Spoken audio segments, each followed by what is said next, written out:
গান বাজনা হয় এমন বিয়েতে যাওয়া যাবে কি? জবাব, গান বাজনা এর দুটো দিক রয়েছে। গান বাজনা কি পরিমাণ বৈধ, কি পরিমাণ অবৈধ। প্রচলিত গান বাজনা বলতে আমরা যা বুঝি, অশ্লীল গান, যা অশ্লীলতার দিকে মানুষকে ডাকে, এবং হরেক রকম বাজনা, এগুলি অবশ্যই হারাম, কোনো সন্দেহ নেই। কিন্তু যদি বিয়ের অনুষ্ঠানে এক পাট বিশিষ্ট তবলা বাজায়, তাহলে এটির অনুমতি পাওয়া যায়।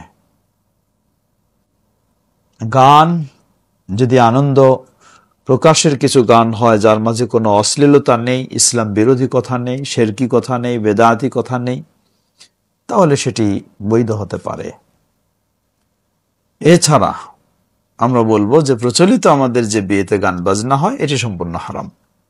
যেই বিয়েতে এই গান বাজনা, রং তামাশা, খেল তামাশা হয়, সেই বিয়েতে যাওয়া জায়েজ হবে না। আল্লাহু তাআলা আ'লাম। আর রবি, এক ইসলামিক প্ল্যাটফর্ম, সত্যের দিকে চিরশান্তির পথে থাকিতে চায় সবার শীর্ষে।